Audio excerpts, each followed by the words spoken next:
I struggle with this every single time I do something different, whether it's like coming on here or putting, an article out in a local paper. Like, I struggle every time with this. So I want your listeners to know, like, it's just like that's what it is. It's the struggle. And you're just going to feel like you're failing all the time.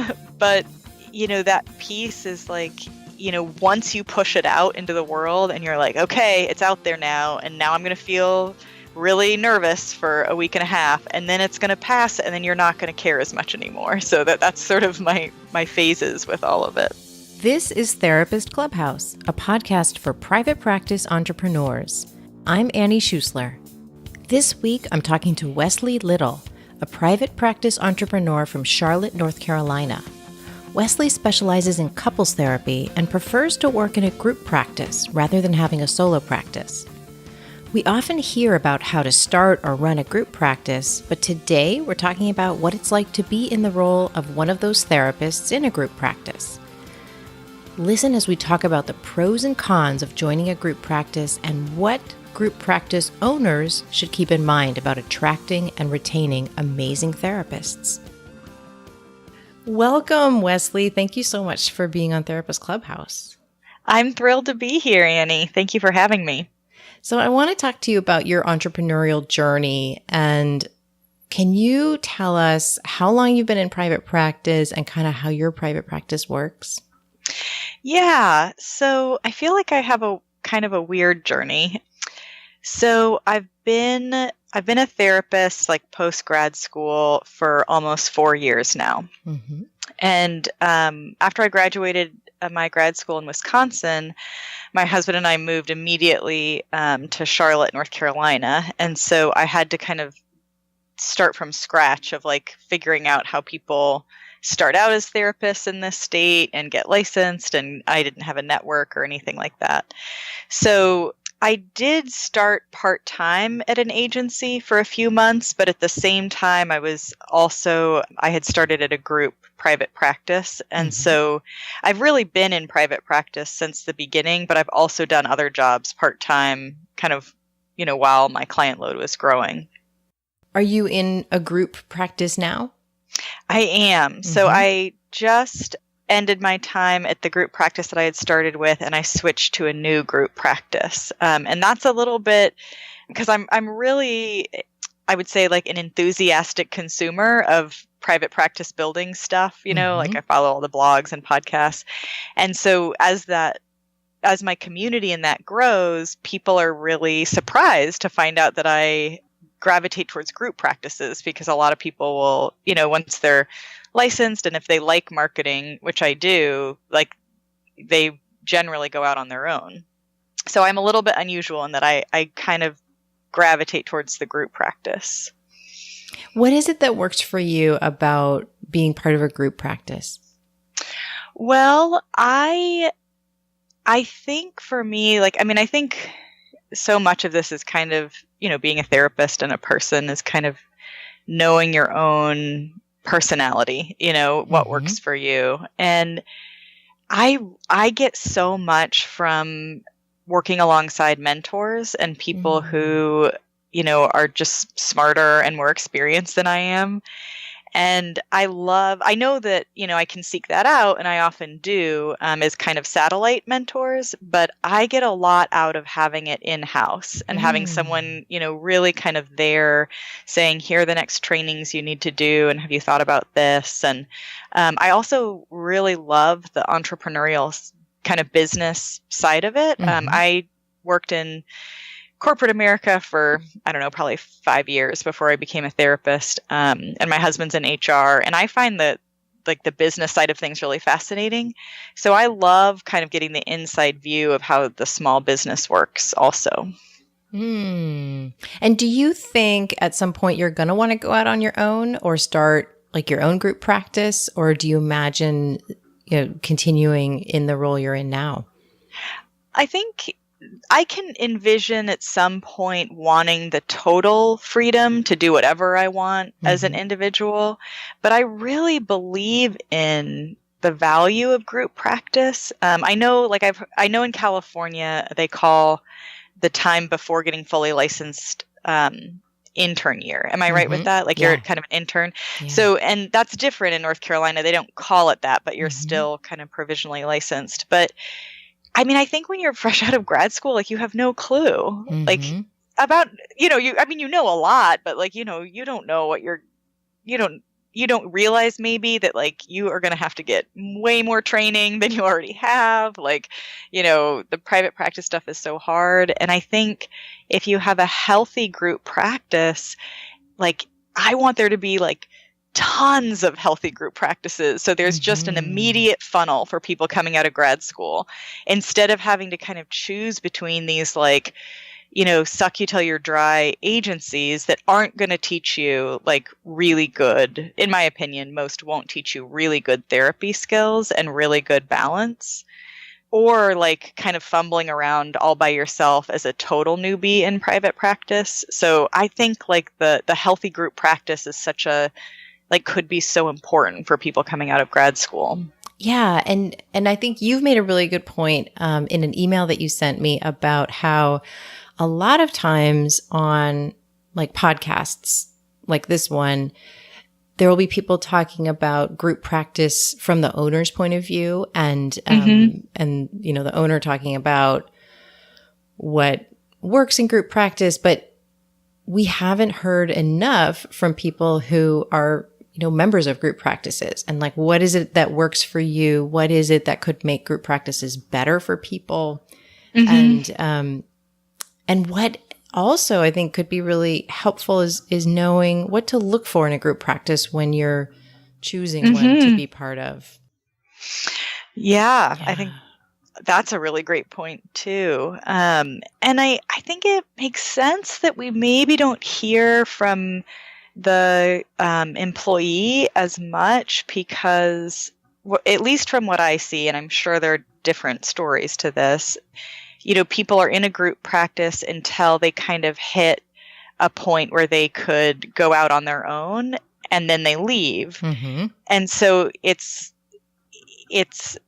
whether they kind of are aware or not of what is or isn't working for them, like they kind of know that there's that end date. Or they're going to stay super, super part-time. And so they kind of know that it just works for them to like stay in like a super part-time role in a group practice. So I think, it's a little bit more unusual to find someone who's like, I'm really aware of all these components and I want to stay and I want this to get better. Yeah. Does that make sense? Yeah. And to be invested in that. Absolutely. Yeah, I'm a heavy investor. I feel like even like I see couples primarily, and like I was just thinking about my my identity as a couples therapist because I'm still kind of growing in this, and I was like, God, like I'm like overly invested in their marriages. So I think I get like really invested in like whatever system I'm invited into to sometimes like the the shock and awe of whoever's on the receiving end of it. Like, wow, she really cares. Like this is a lot of caring. She should dial it back. In your practice, I'll just call it your practice, like in the way that you work. How many sessions a week do you like to have? My ideal is about 22. Okay. Yeah, so that's a lot. Yeah, I'm a full-time therapist. Yeah. And I don't have kids, and so a lot of my kind of energy is focused on the clients. Nice. And what do you charge? The rate for this practice for where I am is $180 for an 80-minute couple session, and $120 for a 50-minute session if I'm seeing an individual. And is that the way that you phrased that? Is that something that you've decided on, or is that something that's like group practice wide? How does that work? That's the group practice's decision, but I feel comfortable with those prices. And that's something that I look at, if I'm, when I knew I was kind of ready to close up at the practice that I had started with, throughout, like I had been approached by different group practices to come on board with them. Mm-hmm. And I had turned them all down for a variety of reasons. And part of it, that I look at is like, do you charge prices that are in line with what I feel comfortable with? Both in like is it high enough and is it low enough kind of thing. Okay. And then will you tell us about some of those other things that you kept in mind when you were choosing your group practice? I think the most important thing is, and I'm sorry if my voice gets kind of clogged. I have a little bit of a cold. So if you hear that, I'm not getting emotional. I'm just, my nose is stuffed up. I know we therapists are like super in tune to where, like, is that an emotion? And I'm like, no, it's just my nose. But so I think the most important thing is, do I really admire the practice owner or owners? Like, do I really, really admire them as people? I feel like if I follow that, I'm never wrong. Like, I'm never off. And so, and that'll trickle down into kind of every way that the practice is handled. And then I look at, are they doing something cutting edge? Are they doing something that I couldn't think of doing on my own? Are they pushing the field in a new way? And I know that's like kind of a big picture thing to think about, but I want to be with people that really are kind of on that growing edge of what this field can be. And then I think, more of like the nuts and bolts of. Wait, so let me stay with that one for just a minute. So like, for example, for you, I know you're really into emotionally focused couples therapy, as I am too. And so that, I'm assuming that is part of seeing if someone's on the cutting edge. It's like, what kind of training do they have? What methods are they investing in? That kind of thing. Yeah, it's that. And like, so the practice that I just joined, they are really intentional about wanting to use EFT and wanting to use aspects of the Gottman method and wanting to use discernment counseling when it's relevant. And I had never even heard of discernment counseling, and I didn't know anything about the Gottman method. And so they said, we want you to get trained in these next 2 levels of Gottman. And as anyone who's done EFT knows, like the training is so extensive and ongoing that like the idea of adding other things, is probably not something I would do by myself if I weren't pushed. But once I did the 2 levels, I found that extremely valuable. And so it's more like, it's saying like, here are things you don't know about Wesley, and here are things that like we think the parts of each of these things can really serve clients. And it's just kind of an open-mindedness about the research. I love EFT so much, but I think somewhere where we fail is we get really protective of the model. Yeah. Well, Sue Johnson gets a little bit protective of the model, doesn't she? Honestly, Annie, like even agreeing with that, I feel like Sue's listening and is going to like send me an email. I love her. I love her very much, but I have noticed, and I'm fine with her knowing this, like I have noticed that like a weakness in EFT, and in like one of very few weaknesses in her presentation style is like really putting down all the other methods, including sometimes the Gottman method. And then I'm like, but wait a minute, John Gottman's your friend and he's always defending you. So I know it's like, it's just, I mean, I'm assuming it comes from her passion and her wanting to do the very best for clients. But like, yeah, I mean, that hasn't been great. For me. It is well, and there, there's an absolutely incredible EFT group practice here, and I did think very seriously about going on there, but I did feel like, for me personally as a therapist, like I don't want to get so protective of what I'm doing that and I'm not saying that they necessarily are, but I was really drawn to this practice being able to say, let's be really open to what the research tells us. Yeah. And I think it's rare to find a group practice that even can think like that. Sometimes it's just like, how do we kind of function through the day to day, which is totally understandable. But I was really drawn to that. And if my husband and I were to move, which we do move for his job occasionally, I would probably first try to seek out, like, is there a center that I feel like could push me further? And if not, then I would probably go out on my own. But I do really love the collaboration and the community piece too. Yeah. And it sounds like you want to work with people who are doing group practice because they really believe in group practice rather than that it's kind of a business model that might work for them. Yeah. I mean, I don't know. Like, I'm trying to vault myself into the mind of a practice owner, like a group practice owner. And I could imagine, in listening to your podcast from the practice owners, like, if you're hitting kind of an awesome stride with your niche and like you're getting more clients in than you can handle, it makes so much sense that you would want to bring someone in-house and make a profit off of all that hard work you've done, to get the overflow instead of just referring it out. So I think, like, it makes sense that, that's kind of how that progression might go. And then I think what my message is, like, what I would really want people to take away from is, if you become a group practice owner, you have to start thinking like a business person. Yeah. And it's different. Like, if you're running a company now, which is like, even if you have one person underneath you, like, now you have a company, right? Something that I feel like all of corporate America considers, in at least their kind of first top 5 things they're going to think about is employee retention, because it costs so much money to lose an employee and bring a new one on. Yeah. And I don't think our field thinks about employee retention. I think they think of it like, you should be grateful to be here, and if you leave, then you're betraying us in some way. And I know that sounds a little intense. I'm sure not everyone feels that strongly, but it just doesn't seem like people are saying, "Oh, I'm a business owner, I have to think about employee retention." Yeah. Yeah. And I think, do you feel like I'm off the mark with that?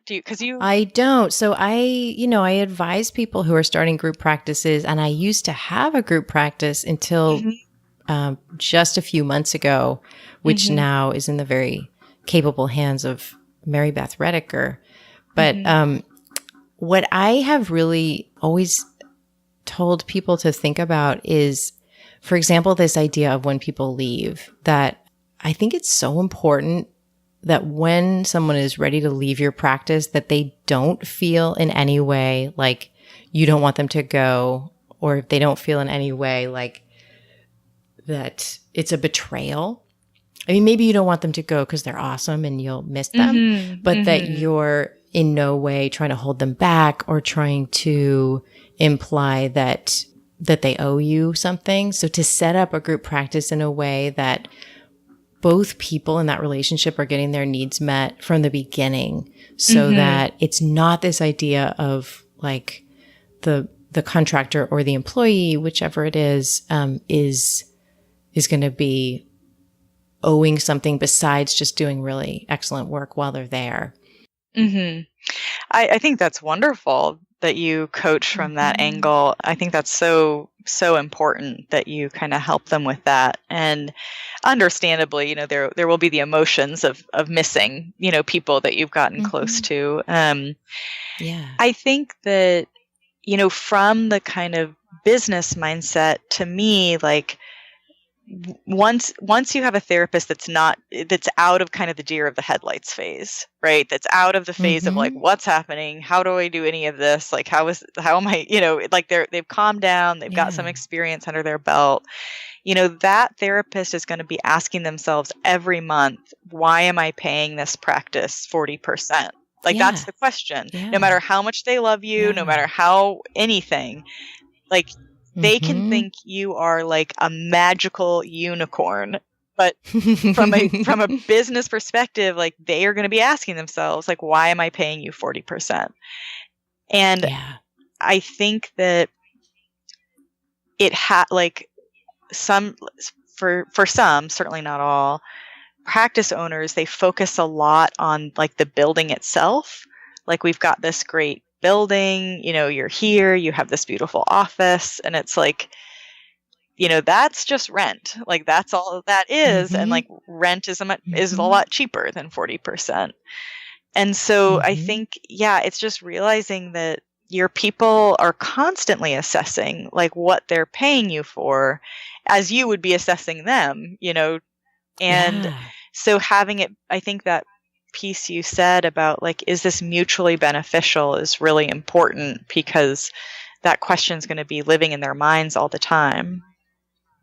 Yeah, like one thing I think about, and I'm curious if this fits for you. One thing I think about is like, are there enough things that the group member doesn't have to think about, like doesn't have to worry about because they're part of the group practice? Like, are there enough things that they're getting out of it on the positive side, but then also are there enough negative things that they're avoiding to be, by being part of it? Like for some people really don't like marketing, for example. Some people really don't like thinking through all of the like paperwork or the, all those nitty gritty things. And so that for some people, that's a big important part of being part of a group practice. Is that the case for you at all? You're pretty into marketing. Yeah, I think I'm thinking through this as you said that, because I think that's really true. I think I was doing a lot at the old practice that I was at. So I don't think that there was much that I wasn't doing. So to be in this practice, like, all of a sudden I'm fielding way fewer client calls and scheduling. And I'm like, oh, that feels kind of nice. And so there are parts that are kind of relieving to have taken off my plate. And it makes me think in the future, like, ooh, I might outsource that, because that felt kind of nice to have that off my plate. Yeah. I loved when you had Melvin on from Selling the Couch. I think I'm saying his name right. Yeah. I think he was who was talking about outsource early and often. Yes. Yeah. And I just thought, like, I just wanted to put that like on a plaque on like every practice's wall. I just thought, like, because, the people underneath you are watching you. It's like a system, like, just like parents. And if you're getting really maxed out by, like, I don't know, cleaning the office every week, they're watching you being like, why are you doing that? Like, so if you can give up some of that control, I think, because practice leaders have such an important role, and their health is so important to how the system is running. So I second his opinion, to please outsource for the sake of your people. Yeah. And like put yourself where you're actually going to have the biggest impact and where you're going to be most available. Yeah. It's amazing to me, like as a therapist or as a practice owner, how much your health and self-care matters in how everything else is going to function. Absolutely. Absolutely. And so you're in kind of this situation where you're in a group practice and you're getting collaboration and part of a team, but then you are doing a lot of your own marketing and you have a really fabulous website.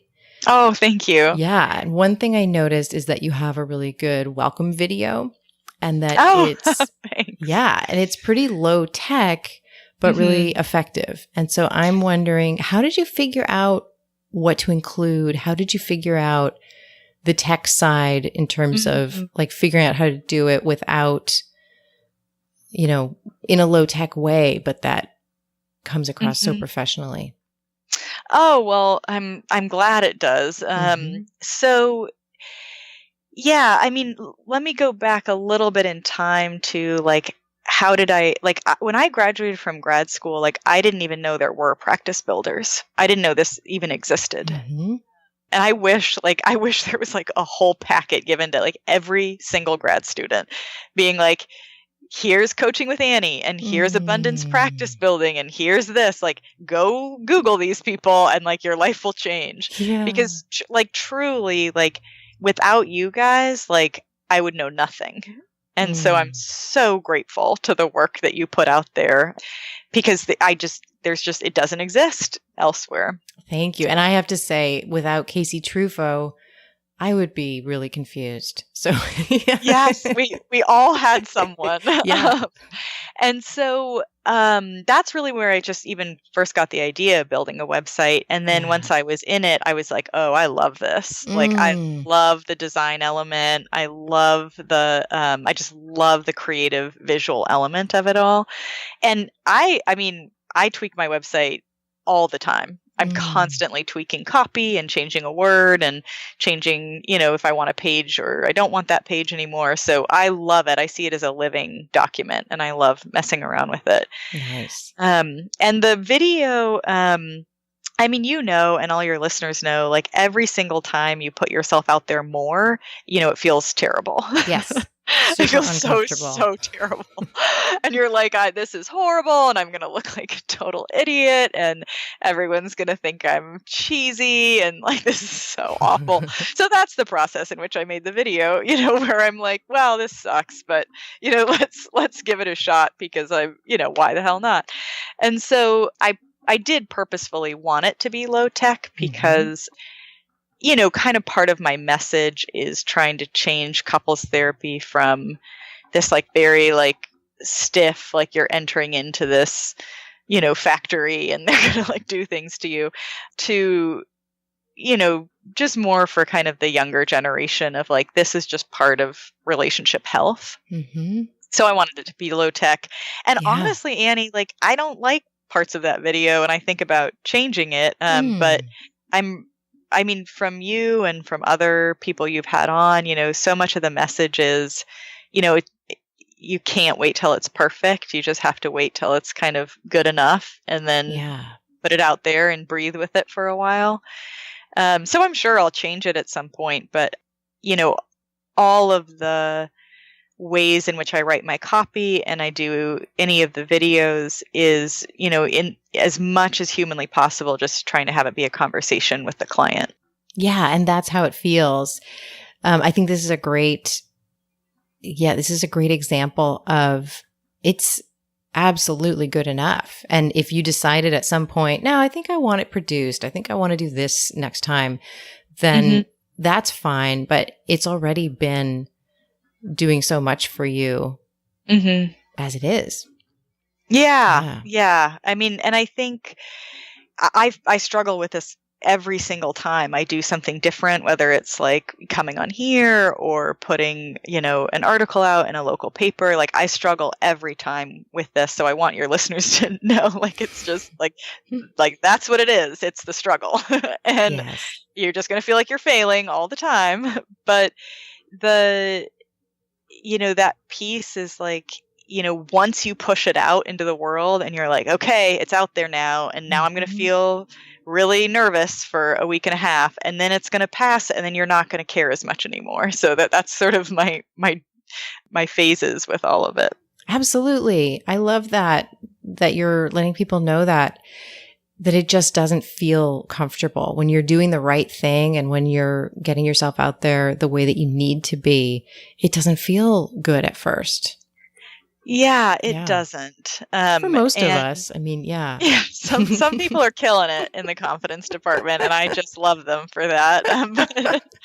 But it always helps me when I'm listening to these to hear about the people who like it takes a lot for them to kind of put themselves out there with every next step of marketing. Yeah. Which is what marketing is like continually putting yourself out to be seen in these different ways. And I think it is difficult to do. Absolutely. You also you've got content on your therapy website, and then you also have a separate blog. Yes, I do. I think might be the first place I saw you online, which is for therapists learning EFT. Yes. Mm-hmm. Tell me about that. Like, tell me about creating that blog.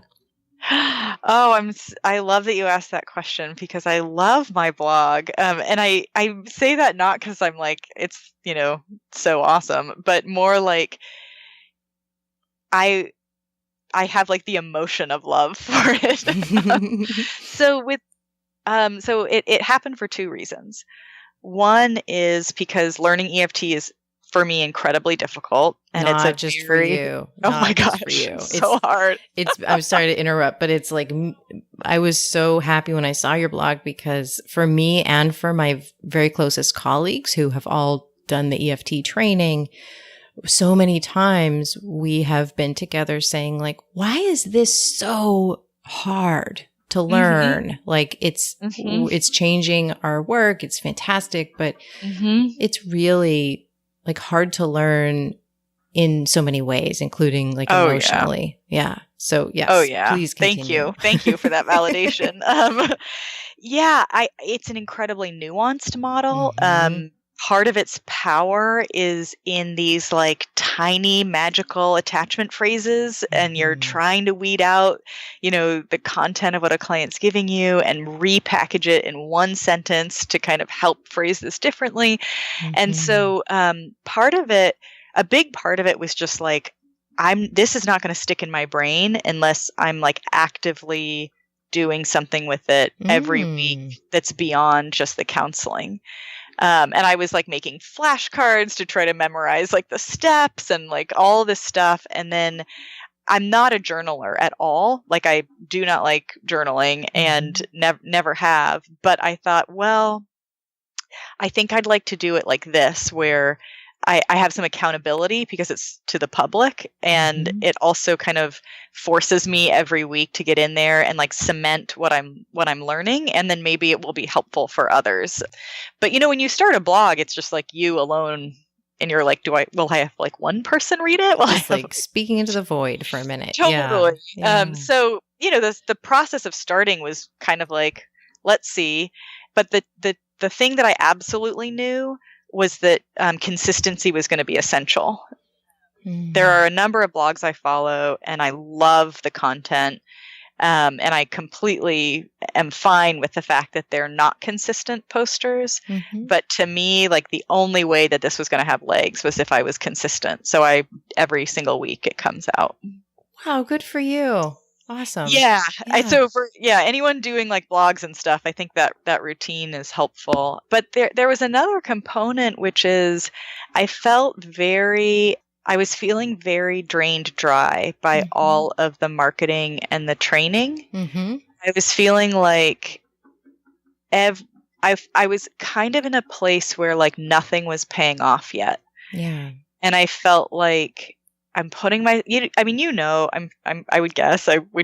would hope most people know, like at some point the constant reaching out to other people to network and trying to think of ways to put yourself out there and all the ways those things don't work until they do work, it can just feel like it's a constant output. Yeah. And so with the blog, I felt like this is just for me. If like no one else reads this, and my whole point is that it will never get me a client. Like I wanted something that was not focused on getting me clients, that I didn't have to think like, how's this going to pay off? I just wanted it to be only kind of like the juicy parts of like enjoyment and like struggle in a positive way. And so I really have felt so happy every week when I sit down to do something that's not about getting clients in and not about, doing anything like that. And so is there, for this blog, is there outside of all of the learning and the community, is there a business purpose for it? Like, is it also helping you create relationships with colleagues, or, are there those reasons for it as well? It's not the goal. And truly, like my goal is like, I have no profit goals with it whatsoever. And that's sort of, I think, the gift to myself in it of like, I don't have to think about anything I'm getting from this other than just what I'm naturally getting from it. But a really nice benefit has been networking more in the community of EFT, the EFT community. And, so I guess that would be kind of a business benefit in a way. I don't think it will be like a financial benefit. Okay. And even if it is, it's not why you're doing it. So that makes a lot of sense. Yeah. It's not. And part of it too is like, it's again that place of pushing you to risk, because like I did a post on the Gottman assessment last week, and I got some feedback from people that they were like, in a very kind way, but they were like, well, you should really look at these EFT assessments. Like, it's very much like come back to the fold. Yeah. Interesting. And yeah. So it's a risk, right? Like it's a risk. I posted about, enjoying some of Terry Reel's work, and it's like a risk because you're saying, hey, community, will this be right for you? If I'm not, a cookie cutter. Yes. And something that I think I heard on your podcast, but I don't remember who said it. They said you want to repel as many clients as you attract. Yeah. And I loved that. Yeah. I love that because for me, like, I think, well, if I repel some people, like, that's okay. It's part of, being authentic. Yes. And like my ears are perking up because I'm like, ooh, yeah, for me and my close colleagues, we from the beginning had felt like we love this method. And I had already been Gottman certified when I started it. So that's hard to do, Annie. I'm impressed. It's even harder to be Gottman certified than EFT. It's hard. I mean, I'm not EFT certified and decided not to do that whole thing. But I was like, I'm not going to stop. Like EFT is, I'll say like my favorite, but I'm not going to stop learning everything else. Yeah. Yeah. And I think there is like, there's a wider audience out there of people who love EFT, but who also don't want to feel bad about appreciating the aspects of these other models. I mean, the Gottman stuff, they have, 40 years of research and just amazing qualities to their work. I think it's even 50 by now, but yeah, like crazy, probably crazy, older than me by a bit. But yeah, so that's such a good example, Wesley, of like, if you didn't include all that you're learning, then it would be maybe not repelling certain people, but it also wouldn't be drawing in certain people. Yeah. And I really I try to, I hope I'm not going too off topic with this, but when you do a blog or put yourself out there, you're going to start getting comments, right? And as a therapist, like you might sense if a client likes you or not, but you're not getting like a lot of commentary on your work. But if you're in the kind of like the blogging, podcasting, whatever sphere, you start to get comments. And something that I really have tried to keep in my mind is that there's a blogger who has absolutely nothing to do with therapy. He's like a street fashion photographer, Scott Schumann. I think he does the Sartorialist blog. People post all he's doing is taking pictures of people, but people will post underneath like, oh, I hated that, or I don't think that's a good photograph, or I don't think that's whatever. And he has a very non-defensive approach to it. He's like, I think this is great that this is just a discussion. Like it's just part of a discussion. Yeah. And so my goal with when people post and they're kind of opposing my view on something or don't like that I've said something, which is very rare. It's not like I'm getting, hate mail or anything off my little EFT blog. But I really try to see it as like not changing their mind and being like, yeah, that's your reaction. Like, great. You didn't like it. Okay. Like, yeah. Like, fine. So glad we're talking about it. Yeah. Great. You can not like that. That's okay. I am going to like it. We're going to have differences with it. Oh, I love that. Yes. I mean, that's, of course I have my own defensive reaction that comes up inside. I just try to do the non. But you have that kind of philosophy behind you to remind yourself of. Yeah. That's a really nice way to put it. Yeah. The philosophy. So if you were to time travel to when you first started going into business, what would you tell the Wesley of that time? It's a very good question. And I think, I mean, there are the parts, of course, that I would want to reassure and say, this is going to work out. But what I would really want to tell her is there are going to be the times where you're supposed to breathe through a struggle, and there are times where the struggle is telling you need to change something. Mm. And it's difficult to know which one it is, but don't be afraid of when it has to be changing things. Like, don't always just keep pushing through.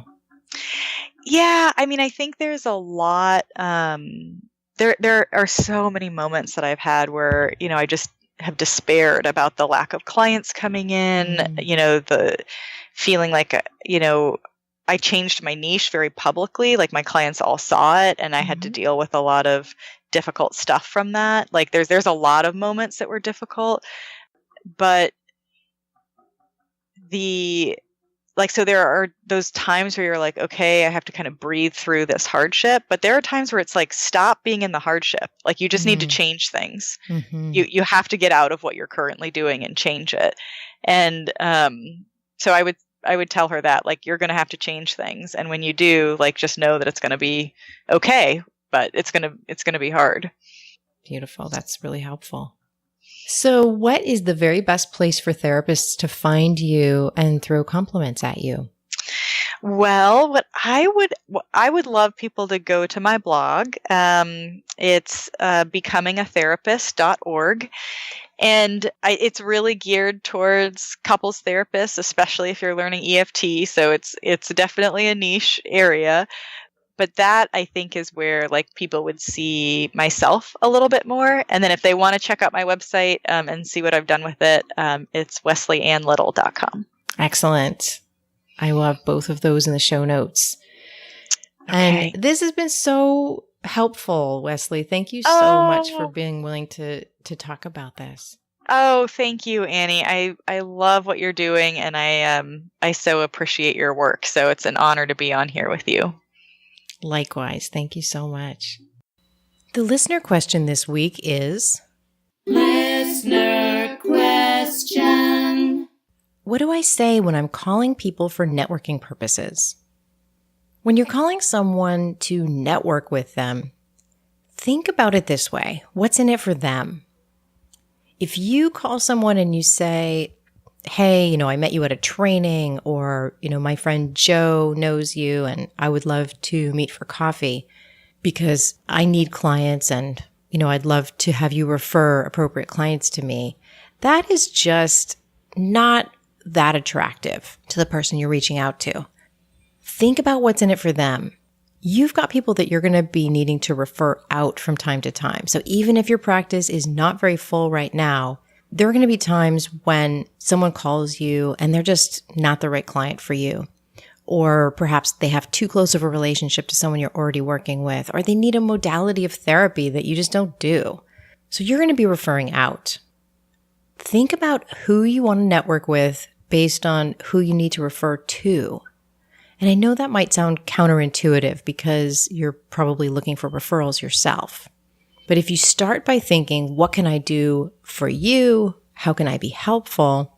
It's going to come back around. People who you're going to be referring to are often going to be referring back to you. So for example, if you're a therapist who just works with individuals, network with some couples therapists, network with some therapists who work with adolescents if that's something that you don't do. And talk to those people about what kind of clients are ideal for them so that you'll know who to refer and how to refer them. And when you're calling someone who's not a therapist, which is a really good idea, you're basically going to do the same thing. You're going to ask them more about their work. You're going to ask them what kinds of people they really like working with. And you're going to explore and find out if they might be a good fit for your clients. So from the first moment, you're going to be thinking about who might I want to refer to you? And if you start that way, you're not going to be as nervous and you're not going to feel this scarcity mindset. You're going to feel like you've got something to offer. It'll also remind you that this is a relationship you want to build over the long term. Here's an idea to try. Idea to try. Create some new referral partnerships. Go one step outside of the people you're already connecting with and reach out in a genuine way to someone who would be an ideal referral partner. Bonus points if that person is not another therapist. Thanks for listening to Therapist Clubhouse. If you want to bring in more clients, networking is one of the best ways. For my free challenge, 30 Days to a Strong Referral Network, go to coachingwithannie.com and click on free trainings. Or head over to the show notes, also at coachingwithannie.com, and the 30-day challenge will be right there. See you next week.